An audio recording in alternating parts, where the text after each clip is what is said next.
Bueno, vamos al punto, al apartado 9.5, protocolo IP.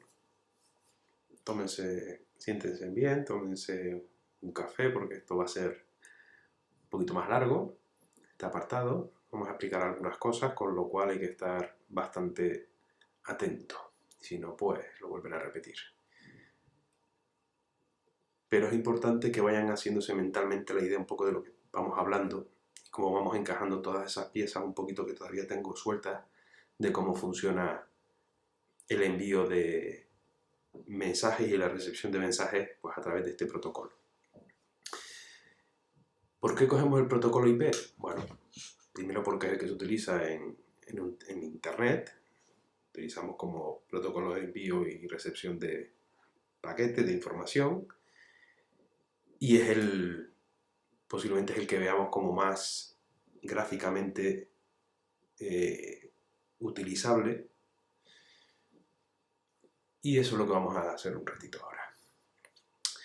Bueno, veíamos en el vídeo anterior la parte del modelo OSI. Entonces, ¿cómo encaja esto en el modelo OSI? Ahora lo vamos a ver. O sea, que tenemos abierto también esta pestañita, donde tengo aquí pues, la parte final donde está la tabla comparativa entre el modelo TCP/IP y el modelo OSI. Ahora vamos a volver. Protocolo IP. Dice, es el servicio de capa de red implementado por la familia de protocolos TCP/IP. Fue diseñado como protocolo de baja sobrecarga. O sea, aquí lo que estamos hablando es que es un protocolo que está en la capa de red.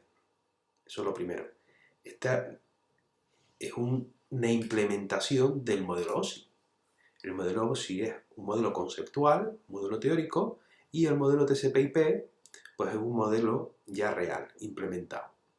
Y nos dice que está en la capa de red, este protocolo IP. O sea, lo que me está diciendo es que en esta capa de red, aquí, modelo OSI capa de red, el modelo TCP/IP se llama Internet, pues en esta capa es donde está implementado el protocolo IP. Por encima vemos que también está el TCP, que ahora veremos un poquito por encima qué funcionalidades tiene. Entonces, el protocolo IP es la implementación que tenemos en esa capa de red del modelo TCP/IP. Es la implementación del modelo OSI, lo implementamos con el modelo TCP/IP. Bueno, vale. Me dice también que fue diseñado con un protocolo de baja sobrecarga. Bueno, vamos a ver qué significa esto de baja sobrecarga. Dice, provee solo las funciones necesarias para enviar un paquete desde un origen a un destino a través de un sistema interconectado. O sea, este protocolo lo que hace es que solo tiene funcionalidad para enviar y recibir paquetes de un origen a un destino. Eso es lo que dice que hace. ¿Vale? Entonces, en nuestro modelo OSI, esta capa de aquí es la que hace ese tipo de tareas, que es el modelo, que es la capa de Internet en el modelo TCP/IP. O sea, esta capa lo que se dedica es a enviar y a recibir paquetes. Paquetes. No fue diseñado para rastrear ni administrar el flujo de los paquetes. O sea, no se dedica a hacer tareas de auditoría, a saber si han llegado bien los paquetes, no han llegado, si se ha producido algún problema en el envío de algún paquete, si se han perdido paquetes. No se dedica a eso, solo se dedica a enviar y recibir. Si tengo que hacer esas funciones las realiza otros protocolos en otras capas. Y aquí donde les decía que entra el protocolo TCP de la capa de transporte. El protocolo TCP, aquí lo vemos, en la capa de transporte se dedica a hacer esas tareas sobre la capa de Internet.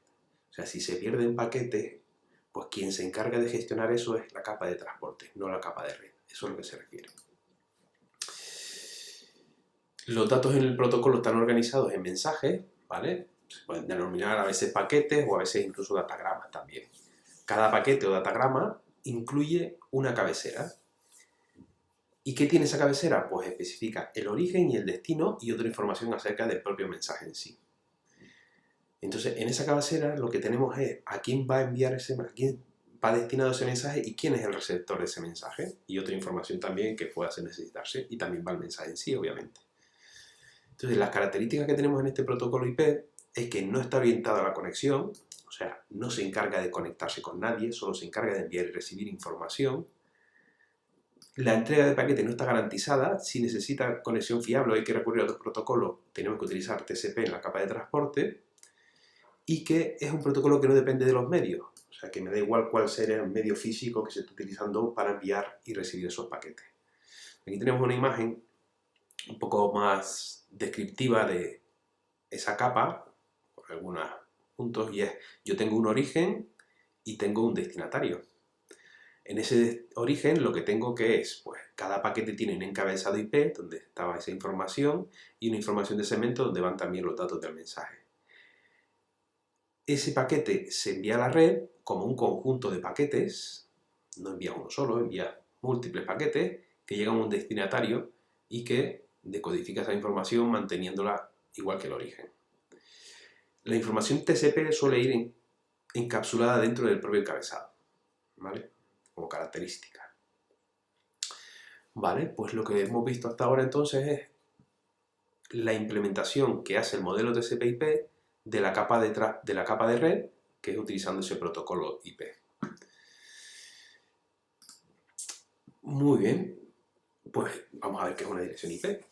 Una dirección IP, en el fondo lo que yo estoy haciendo aquí ahora es empezando a identificar los orígenes y los destinatarios y voy a ver qué cosas puedo hacer yo con eso cuando me da una dirección IP.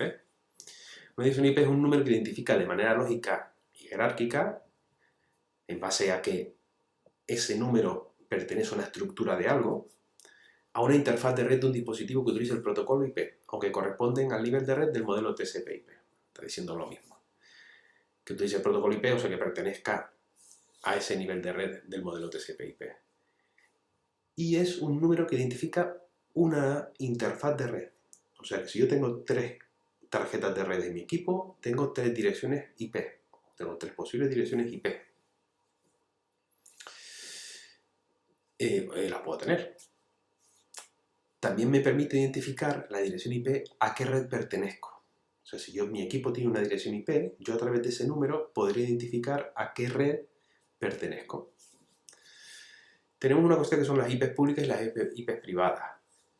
Una IP pública es la dirección que te asigna tu ISP. Tu ISP, ¿qué es un ISP? ISP era lo que se llamaba antes ABA, que son las operadoras ahora, las distribuidoras de Internet. Tu empresa que te provee a ti de Internet es tu ISP. Y sirve para identificarte dentro de Internet cuando te conectas. O sea, tu ISP, tu empresa, a la que te conectas, operadora telefónica, te da a ti una IP, que esa es la IP pública. Suelen ser dinámicas, o sea, suelen cambiar por un tema de eficiencia y nadie puede navegar sin una IP hoy en día. Otra cosa es que se pueda ocultar, que eso también se puede hacer, pero todos los dispositivos y todas las interfaces de red tienen una IP. Es una manera de identificar al usuario, ya que ninguna IP se puede repetir. Si un identificador único, pues es una manera de identificar qué usuario es el que está realizando ciertas tareas. Una IP privada es la que se utiliza en las redes privadas, como la que creamos en casa cuando conectamos varios dispositivos a través del Wi-Fi, por ejemplo, o bien la que podemos tener en el centro, en la academia.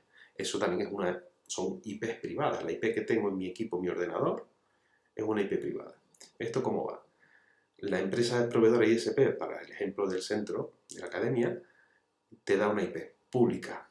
Esa es la IP del centro. Y después, a través de una serie de configuraciones que se van haciendo, se crean diferentes subredes y para cada subred se asocia un equipo.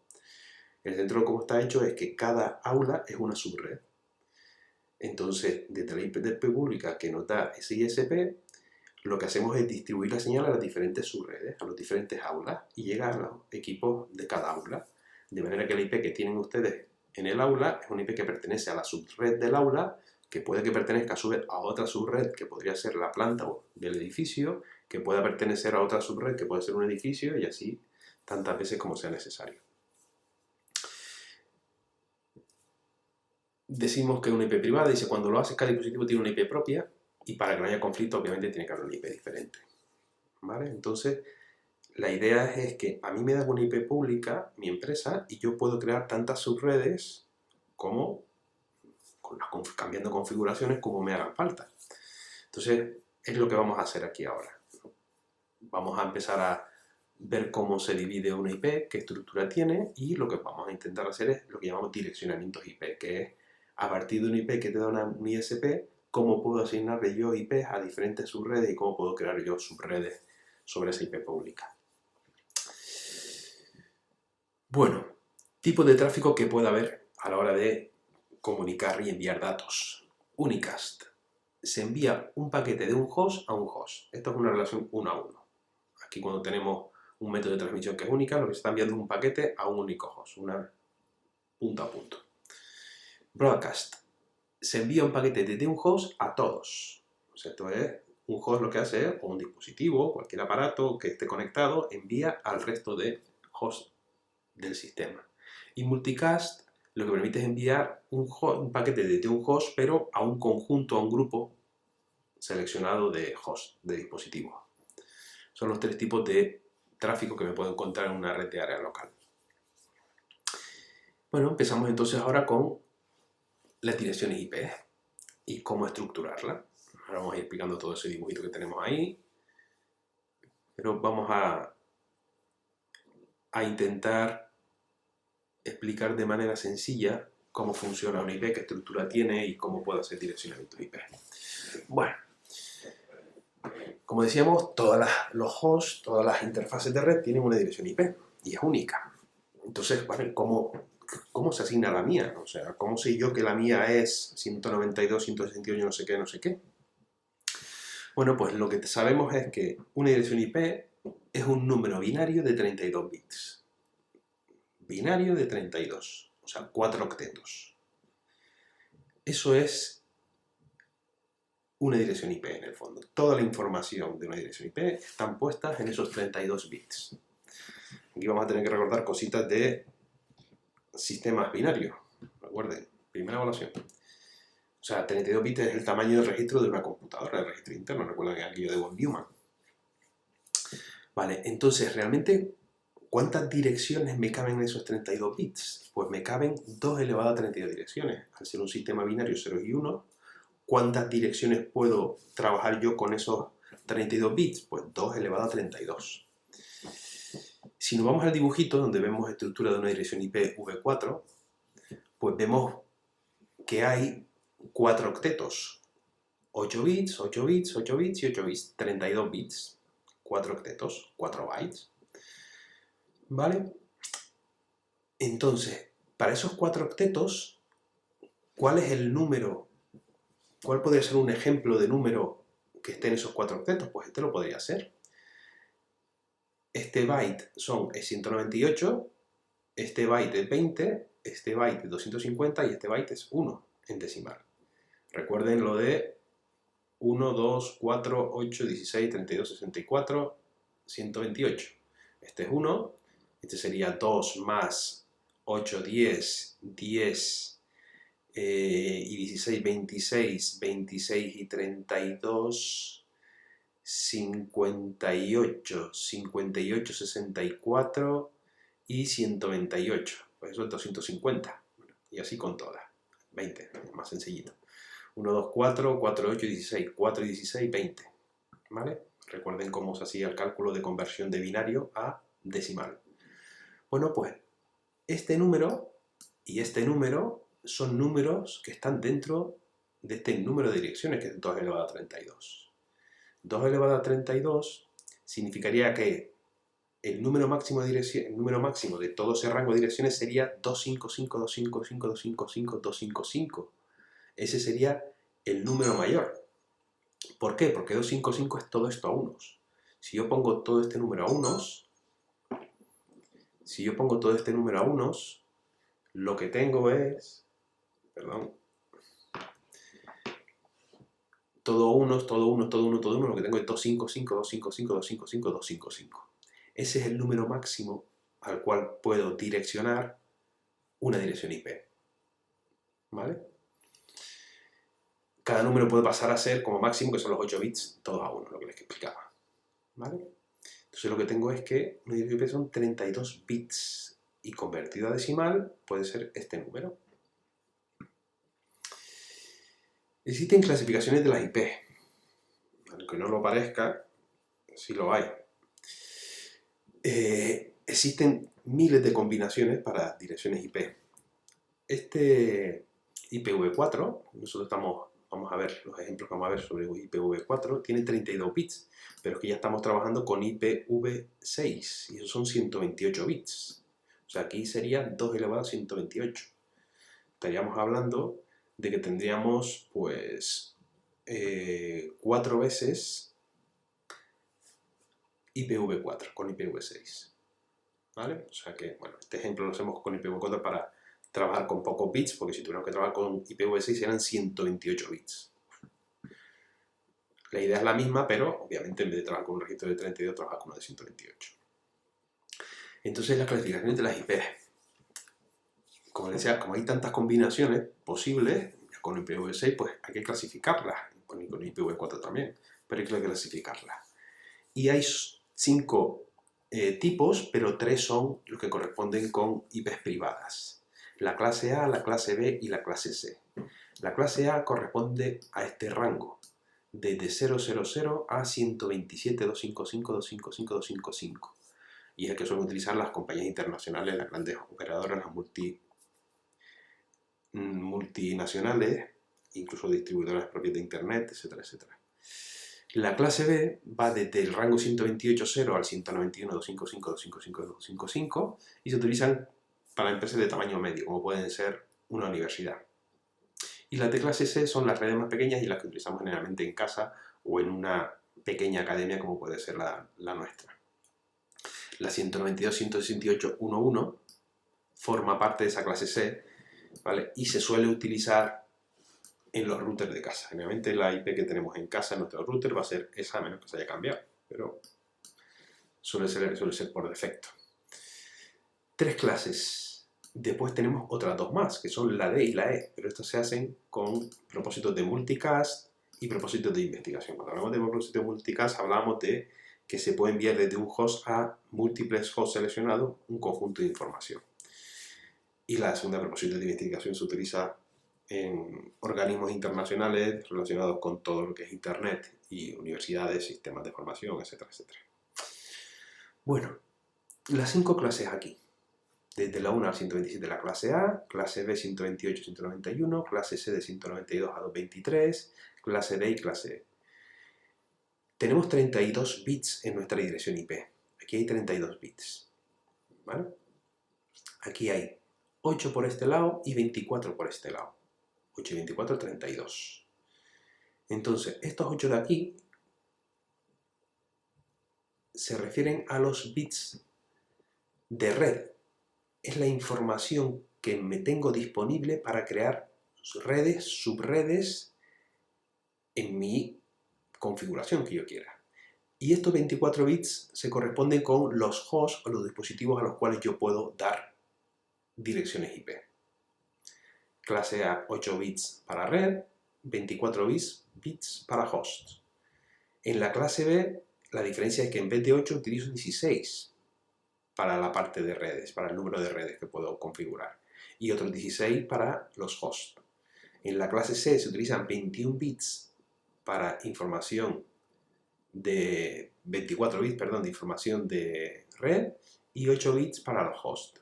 Y las clases D, pues lo que tienen es un grupo de 4 bits y 28, 4 bits o 5 bits y 27.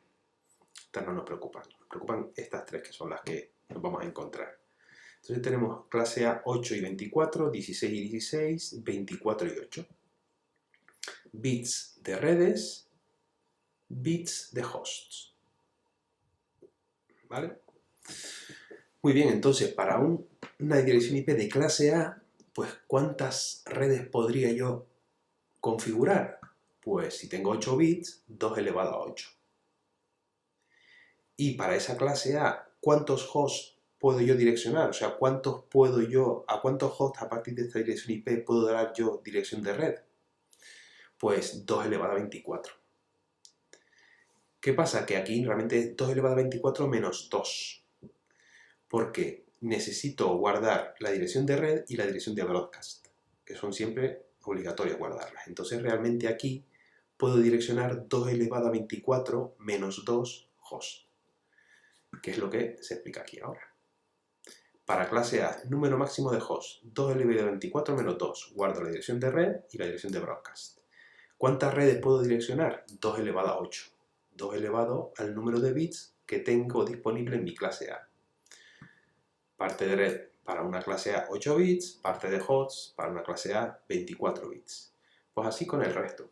Clase B, en vez de 8 tengo 16. Con lo cual, ¿cuántas redes puedo direccionar? 2 elevado a 16 redes. ¿Y cuántos hosts puedo poner? Pues 2 elevado a 16 menos los 2 que guardo para broadcast y dirección de red. Para la clase C, igual. O sea, aquí tengo 24 y 8.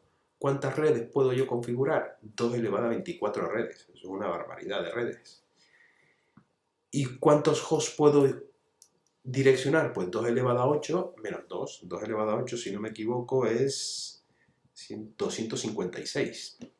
256 menos 2 son 254. O sea, lo que me está diciendo es que una clase red, la red que tenemos en casa, puedo crear hasta 254 dispositivos. Puedo dar red a 254 dispositivos. Y puedo crearme hasta 2 elevado a 24 redes, que eso es una barbaridad. Para eso me sirve la clasificación de las redes. Para saber cuántas redes tiene en función de una clase y cuántos hosts puedo direccionar en función de una clase. ¿Vale? Espero que se haya entendido porque es importante. Bits de redes, bits de hosts. Otro elemento importante cuando hacemos este tipo de tareas de direccionamiento, de asignar direcciones IP, pues es la puerta de enlace. ¿Vale? La puerta de enlace, junto con la dirección IP y la máscara de subred que vamos a ver ahora, es el elemento más importante. Como el nombre indica, la puerta de enlace tiene que ser algo que esté asignado a alguien que me actúe como enlace. ¿Quién me actúa como enlace en mi red? El router. El router es el que me enlaza mi red interna con la red externa. Entonces, generalmente la puerta de enlace va a estar puesta como la dirección del router. A menos que tenga un dispositivo dedicado a eso también, que podría ser. Y después tenemos la máscara de subred. La máscara de subred en el fondo no deja de ser un número de bits que me delimitan cuántas IP puedo yo asignar. Eso es lo que es la máscara de subred. Un número de bits que me dice, oye, usted puede asignar tantas IP. Esas tantas IP vendrán dadas por ese número de bits que me permiten a mí para direccionar. Si la máscara de red nos dice que puede albergar 256 direcciones IP, podremos albergar hasta 254 dispositivos, ya que había dos que son especiales y que no se pueden ser utilizadas, las que decíamos antes, que es la dirección de IP y la dirección de broadcast. Su función es indicar a los dispositivos qué parte de IP es el número de la red, incluyendo la subred, y qué parte es correspondiente al host. En el fondo, en la dirección IP yo tengo información de la red a la que pertenezco, con lo cual es necesario que esté esa información dentro. La máscara de subred se puede mostrar de dos maneras. La típica es con la barra, ¿vale? Que lo que tengo es la dirección IP de la barra, la dirección IP de la red, perdón, seguido de la barra y el número de bits fijos que tengo en la máscara subred. Y la otra forma es con 4 grupos de valores entre 1 y 255, o sea, 8 bits. 4 valores de 8 bits, por ejemplo, de esta manera.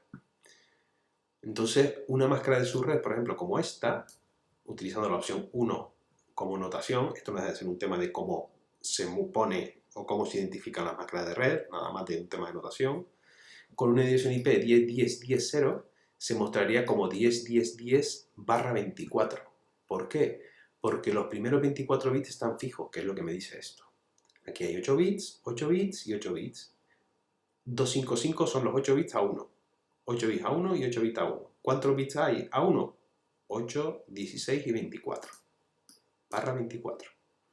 Y al revés lo puedo hacer. Si yo tengo esta dirección IP con esa máscara de red, que es lo que está diciendo, que esta es la dirección IP pública, y esta /24 lo que me está diciendo es que tiene que haber 24 bits puestos a 1, que es lo que tengo aquí. La manera de notar o cómo se suelen poner las máscaras de red, que es lo que explico aquí después. ¿Vale? Esta es la nomenclatura 6DR. Bueno, pues aquí tenemos una tabla con las máscaras de red, los métodos de representación en función de qué notación se use y el número de hosts que puede direccionar en función de esa máscara. Por ejemplo, si yo tengo esta máscara que es /32, no puede direccionar nada, pero al momento que ya llego aquí, ya puede direccionar 2, 6, 14, 30, etcétera, etcétera. Y a todos estos son tipos en función de la clase. Si yo quiero direccionar pues 1000 millones de hosts, como es este caso, mi máscara de red tiene que ser con el /2, pero ya tengo que ser en una dirección de tipo clase A. Yo no puedo direccionar esta cantidad de hosts en una clase C. Una clase C solo podría direccionar hasta esto de aquí. 32.766, utilizando esta máscara de red, obviamente. Bueno, estas tres clases tienen máscaras predeterminadas, que son lo que llaman máscaras naturales. La clase A, la clase B y la clase C. Nosotros generalmente vamos a trabajar con la clase C. O sea, aquellas que tienen un mínimo de 24 bits fijos. Clase C, 8, 16, 24. La clase C tiene esta máscara de subred.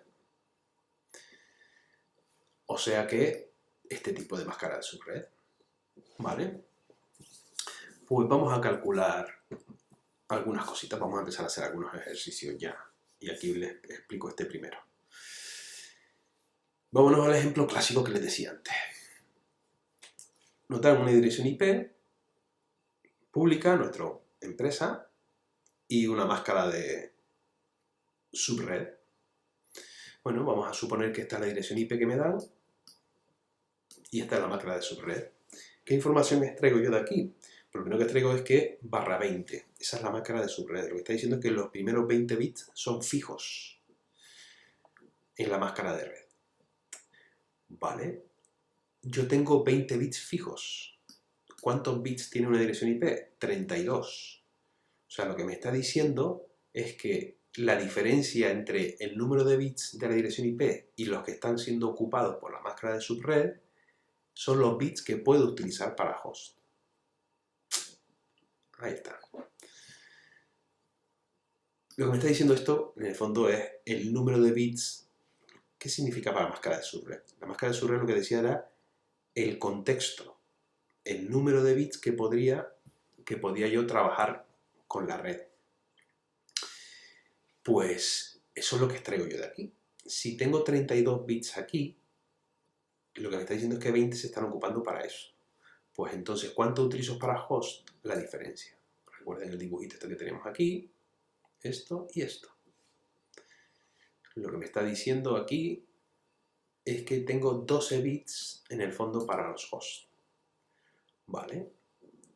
La dirección IP que me dieron era esta. Oye, vamos a pasar eso a binario, lo primero. Este es el número en binario, ¿vale? Y lo que me estaba diciendo en el fondo esto de aquí era que yo tengo que utilizar estos 12 bits. ¿Por qué? Pues porque 8 y 4, 12.